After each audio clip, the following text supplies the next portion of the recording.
हमारे देश का ये सबसे बड़ा दुर्भाग्य है कि भारत की अधिकांश जनता अभी भी मानसिक रूप से परतंत्र है।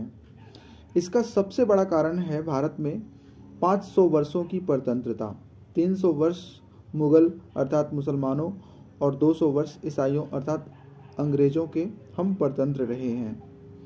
1947 ईस्वी से अब तक हम लोग अंग्रेजियत, इस्लाम और काले अंग्रेजों का परतंत्र हैं। 1947 में भारत जब तथाकथित स्वतंत्र हुआ, उस समय हमारे देश के नेताओं को अपना तंत्र खड़ा करना चाहिए था, अर्थात हमारी भारतीय सनातन संस्कृति धर्म के अनुरूप हमारा संविधान बनता। अंग्रेजों के बनाए 3000 से अधिक अधिनियम समाप्त हो गए होते, किंतु दुर्भाग्य से ऐसा कुछ नहीं हुआ। अंग्रेजों के हाथ से भारत की सत्ता काले अंग्रेजों के हाथ में आ गया।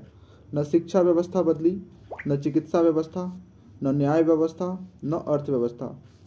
भारत धीरे धीरे और भी ईसाईकरण, इस्लामीकरण में फंसता गया।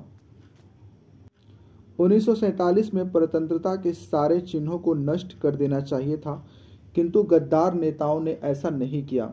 1947 तक ब्रिटेन का ध्वज भारत में फहरता था। 1947 के बाद भारत के गद्दार नेताओं ने भगवा ध्वज न अपनाकर तिरंगा अपना लिया। तिरंगा इसलिए कि इससे हिंदू, मुस्लिम और ईसाई तीनों प्रसन्न हो जाएं। भगवा हिंदुओं का, हरा मुसलमानों का, श्वेत ईसाइयों का।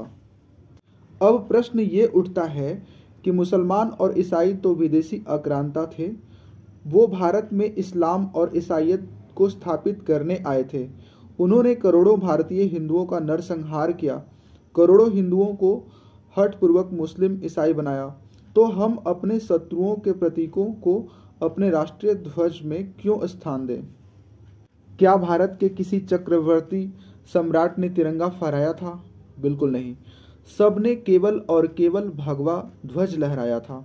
चाहे चंद्रगुप्त मौर्य हो, या छत्रपति वीर शिवाजी, या महाराणा प्रताप, या पृथ्वीराज चौहान, या भगवान श्री राम, सब के सब ने भगवा ध्वज फहराया था।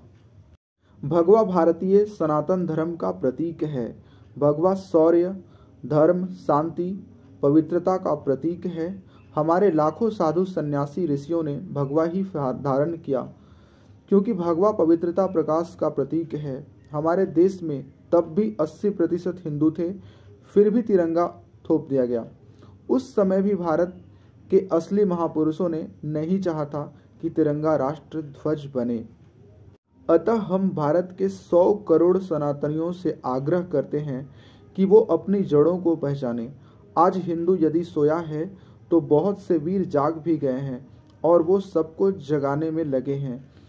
आप सब अपने अपने घरों के छतों पर भगवा ध्वज अवश्य लहराएं।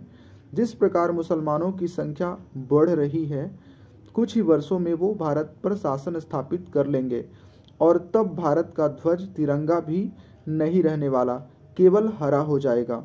तो हमें तय करना है कि हमें भगवा चाहिए या हरा। यदि हम सब जागकर अपने कट्टर सनातनियों को संसद और विधानसभा में भेजकर हिंदू राष्ट्र घोषित करवाकर अपना स्वदेशी सनातनी संविधान बनाकर अपनी मान्यताओं के अनुसार अधिनियम बनाकर स्थापित कर देंगे, तभी हमारा भविष्य सुरक्षित और उज्जवल होगा। वंदे मातरम। जय श्री राम।